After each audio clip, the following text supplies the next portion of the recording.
Hey friends, I'm waiting for my daughter to finish up her class, so I wanted to take a second and say if I had to pick one thing to tell you about the heart set. So this is a term that I use in this devotional, and it comes up a lot because it's one of the key perspectives that we explore the scripture with.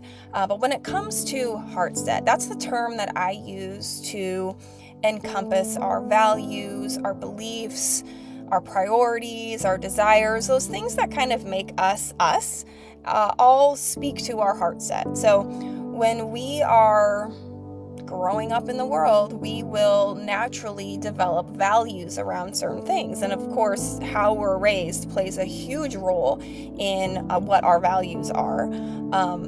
For example, family is a big value for a lot of us, especially if we're women, we're moms, we have families who we love and we care for.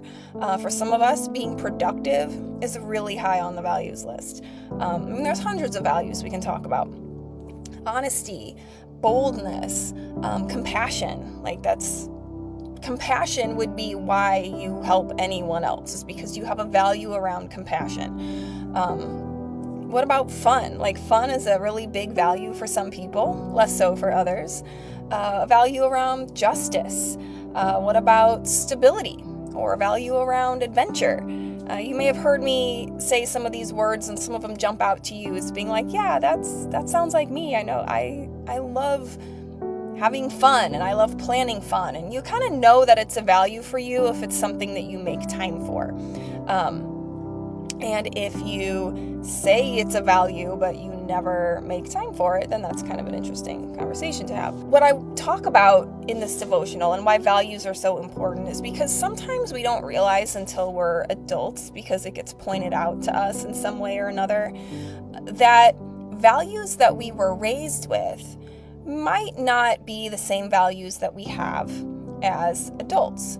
And why it's important to understand how these values can compete and the impact it has on our faith and our life is really huge. It can really be life-changing. So what do I mean by this? Let's say, for example, you grew up in a home where conflict or confrontation was considered bad. Let's say that you grew up in a place where if you disagreed with someone, it meant you didn't love them.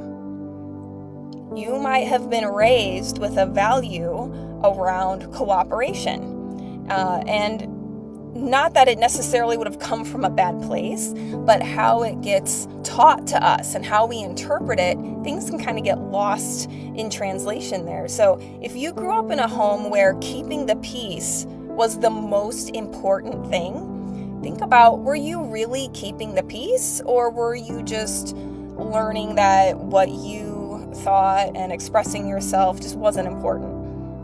It was dangerous to do that. It's dangerous to disagree with somebody that you love. So this would be an example of value around cooperation versus, say, autonomy. We know in the Bible, Jeremiah says it's bad for the leaders to say peace, peace, when there is no peace. He was a prophet that condemned the leaders for offering just a superficial comfort rather than addressing those deeper seated things that needed to come into examination and judgment. So if that feels like you, if you've grown up in a place where you feel like you didn't have a voice and you learned that what you had to say wasn't important, it might not have been intentional. That sometimes this is just how we internalize our environment.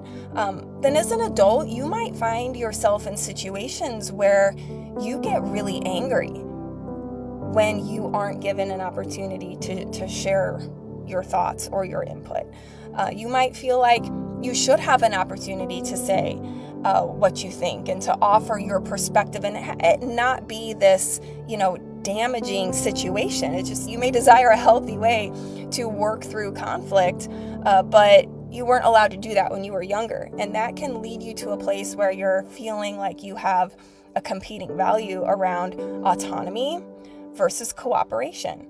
Now, it doesn't mean like you're never going to use either one of those things, but insights into these values can really help you apply scripture, pray through scripture, and make your life improved because you're looking at these things intentionally. So in week 13 of the devotional, this is a heart set perspective focused on the spiritual discipline of conscious choice, and we are exploring the parable of the master who goes away and he leaves his servants in charge of his money. So this is what I was saying earlier about we are stewards of our values. So we know that the parables or stories that Jesus used, but it's a really interesting opportunity to learn more about human nature and human behavior, and to see like these servants all made different choices with the money that they were given based on their values. What made the first two servants willing and able to invest that money so that it would get a return on the investment later? What made the third one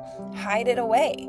You know, those values of being risk averse that the third one had. He just went and buried the money and he got in trouble for it later.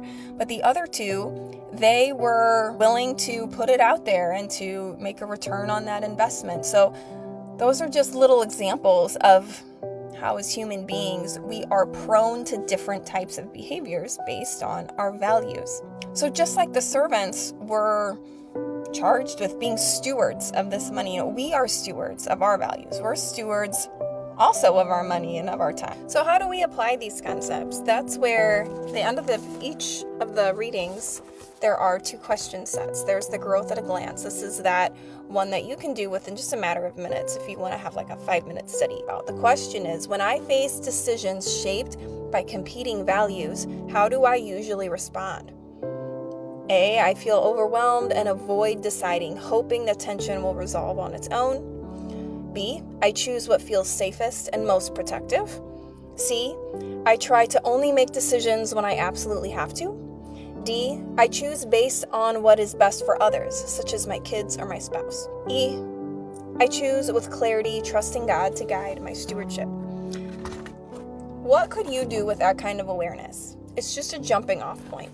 One of the Faith in Motion questions is, what do the servants' choices reveal about how they viewed responsibility and trust?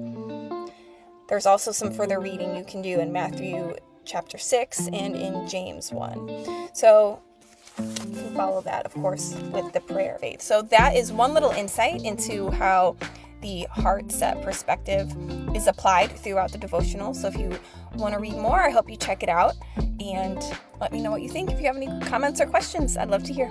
Bye.